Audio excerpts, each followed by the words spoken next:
मेरी विदाई हो रही थी। सब लोग बहुत प्रकार से विलाप कर रहे थे, रो रहे थे। अपने जिससे मेरा संबंध था उसी संबंध के अनुसार वो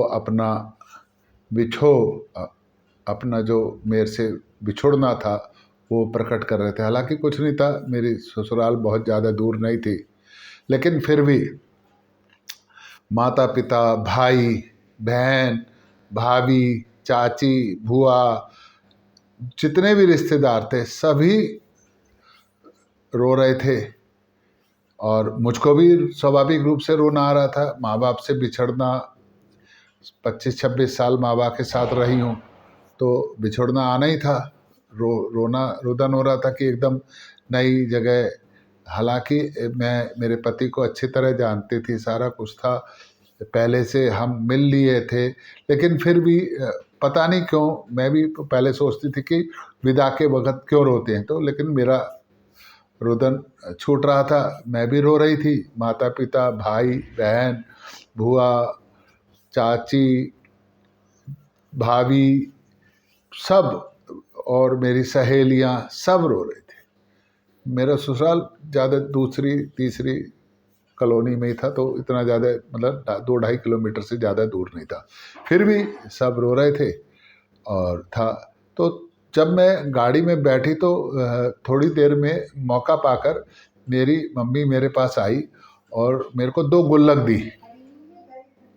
एक गुल्लक दी, उसमें 1 रुपया डाला हुआ था, दूसरी गुल्लक में भी 1 रुपया डाला हुआ था, और मेरे से कहा कि एक खुशी की गुल्लक है और एक दुख की गुल्लक है।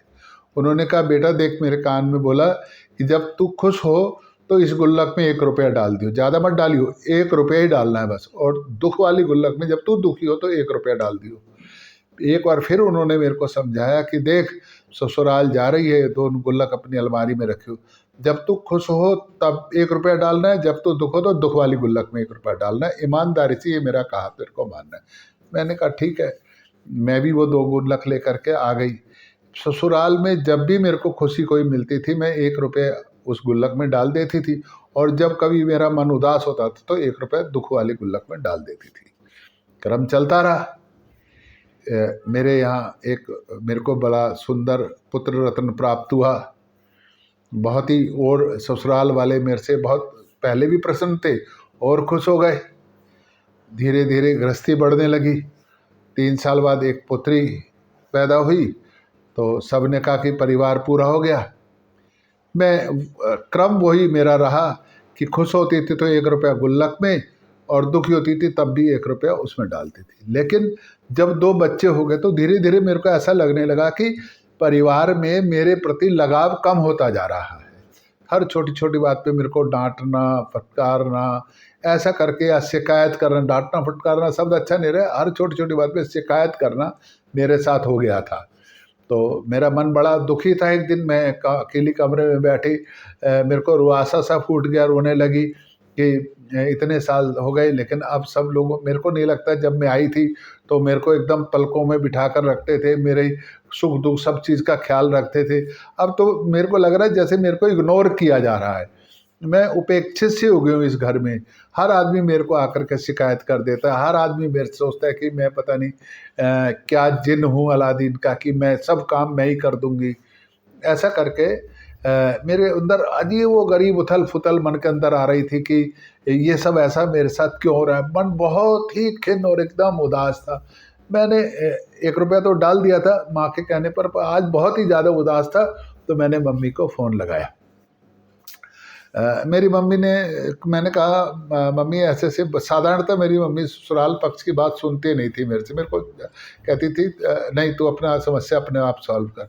लेकिन जब बहुत ज़्यादा रोती देखकर, वो भी 5-7 साल शादी को हो गए उसके बाद मैं रो रही हूँ, ऐसा करके मेरी मम्मी को मेरी बात सुनने लगी। मैंने मम्मी को बताया कि ऐसे ऐसे अब मेरे से ज़्यादा जिम्मेदारी संभालने की अपेक्षा की जा रही है, और अगर कोई काम नहीं होता तो उसके लिए शिकायत की जाती है। पहले जब मैं ब्याह कर आई थी तो एकदम मेरा कितना ख्याल रखा जाता था। अब तो ऐसा लग रहा है जैसे कि सारी इस घर की पूरी जिम्मेदारी मेरे कंधों पर ही डाल दी गई है। तो मेरी मम्मी ने कहा कि ऐसा कर, तू अभी फ़ोन रख दे, और जो मैंने तेरे को जो 2 गुल्लक दी थी ना जी, एक सुख वाली और एक दुख वाली, उस गुल्लक को अलग अलग, पहले सुख वाली गुल्लक तोड़, फिर दुख वाली गुल्लक तोड़, और उसके पैसे अलग अलग करके काउंट करके मेरे को बताइए, फिर मैं तेरे को इस समस्या का समाधान बताऊंगी। तो मैंने फ़ोन रखा तुरंत, क्यों तो मेरा मन तो बहुत वो था ना जी, आक्रोशित भी था, दुखी भी था, और परिवार के प्रति लगाव भी था, तो चिंतित भी था कि ऐसा मेरे साथ क्यों हो रहा है। तो मैं अलमारी में से दोनों गुल्लक निकाली, पहले सुख वाली गुल्लक खोली, जैसे मम्मी ने कहा था कि सुख वाली गुल्लक खोलनी है, उसको तोड़ा तो उसमें से 1500 रुपये निकले। और जब दुख वाली गुल्लक खोली तो उसमें से 70 के करीब रुपए उसमें से निकले। तो मैंने फिर एकदम, क्योंकि मेरे को तो जिज्ञासा थी, कागज़ पे लिख लिया, तुरंत फ़ोन करा मम्मी को। मैंने कहा मम्मी मैंने गुल्लक तोड़ दिए। तो उन्होंने कहा अच्छा बेटा बता, सुख वाली गुल्लक में से कितने निकले? मैंने कहा 1500 रुपये, और दुख वाली में से 70 रुपये। तो कहने लगी एक बात था, 1500 बार तू इस घर में सुखी रही है और महज 70 बार तू दुखी रही है। अरे परिवार है, सुख दुख अच्छा बुरा होता रहेगा। और जब तू ब्याह कर आई थी तू अकेली थी, और सब ससुराल वाले सब सोचते थे कि लड़की अकेली आई है, ब्याह कर आई है, तो तेरा ज़्यादा ध्यान रखा जाता था। फिर जैसे जैसे तेरा परिवार बढ़ा, तेरा लड़का हुआ, फिर तेरी लड़की हुई, अब तेरे से उम्मीद की जाती है कि इस परिवार को संभालने की अब जिम्मेदारी तेरी है। और अगर तू कहीं जिम्मेदारी के लिए नहीं तू निभा पाती तो तेरी सास तेरे को समझाती है, इतना ही तो करती है। अरे वो तेरे को तेरी जिम्मेदारियां बता रही है कि तूने ये नहीं करा, तू ये क्यों समझती है कि तेरी शिकायत करी है उसने, या तेरे को कंप्लेंट करी है, तेरे को डांट रही है, क्या कर। वो इतना ही तो कह रही है कि बेटा तेरे को ये काम भी करना चाहिए था। अगर एक बात था, मैं वहाँ हूँ नहीं, अब मेरी जगह तेरी सास तेरी माँ का रोल निभा रही है। मैं तू घर पे होती थी तब मैं नहीं कहती थी कि तूने ये नहीं करा, तूने होमवर्क नहीं करा, तूने अभी ये काम चाय नहीं पापा की बना के दी, मैं भी तो तेरे को काम के लिए कहती थी ना, भाभी के लिए तूने ये नहीं करा।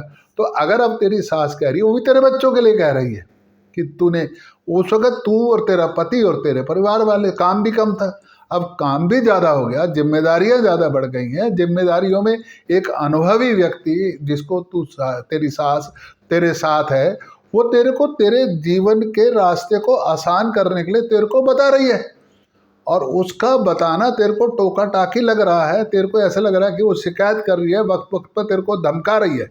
तो ऐसा भी तो सोच कि तेरी जिम्मेदारियों को निभाने के लिए वो तेरी मदद कर रही है, तेरे को बताती है कि देख यहाँ गलती हो गई है, इसको संभाल ले, परिवार को ऐसे चलाना है। वही तू एक बात था, उस परिवार को तेरे से पहले वो आई है ना, उस परिवार के हर परिस्थिति को वो जानती है, हर व्यक्ति के स्वभाव को जानती है। अगर उन व्यक्तियों के स्वभाव के अनुरूप वो तेरे को कुछ समझा रही है तो उसमें क्या बात है। मैंने वो एकदम, मेरी बेटी रोने लगी, मेरी माँ मेरे को समझा रही थी तो मैं एकदम रोने लगी। अच्छा मेरे को ध्यान नहीं था, मैं थोड़ा रो रही थी तो मैंने ना फ़ोन जो है स्पीकर पे कर दिया था। फिर मैंने कहा अच्छा मम्मा मैं बात समझ गई हूँ, आपका बहुत बहुत धन्यवाद। फ़ोन जैसे ही मैंने काटा तो मेरे को नहीं पता था, मेरे पीछे मेरी सास खड़ी थी, उसने मुझको गले लगा लिया। बोलती है जिसकी माँ ऐसी हो उसकी बेटी बहुत गुणी होगी। बेटा अगर मेरे किसी मैं लगती हूँ कि मेरे को समझाने का तरीका नहीं आता, आगे से मैं अपने व्यवहार पर, अपने जो समझाने के तरीके पर परिवर्तन करूँगी। मैं उम्मीद करूँगा कि आगे से मेरी बहू को मेरे से कोई शिकायत ना हो। मैं एकदम सास के चरणों में गिर गई, नहीं माता जी, आप जिस तरह मेरे को टोक रही हैं, जिस तरह मेरे को समझा रही हैं, वो दुनिया का सर्वश्रेष्ठ तरीका है। आप इसी तरह मुझको डांटती रहें, समझाती रहें, ताकि मैं अपने परिवार को सुखी संपन्न बना सकूं। क्योंकि अब मेरे को शायद मेरी माँ ने ही समझाया है कि आपके इस डांट से, इस शिकायत भरे लहजे से ही शायद मेरे बच्चों का भविष्य आगे बढ़ेगा, और मैं उन बच्चों को संभालने का जो आप मेरे को तरीका सिखा रही हैं, शायद ये किसी विश्वविद्यालय में या कहीं कोई ट्रेनिंग में, कहीं किसी कार्यशाला में कोई मुझे नहीं सिखा सकता। तो कृपया करके आप मुझे इसी प्रकार से डांटते रहें, सिखाती रहें। धन्यवाद जी।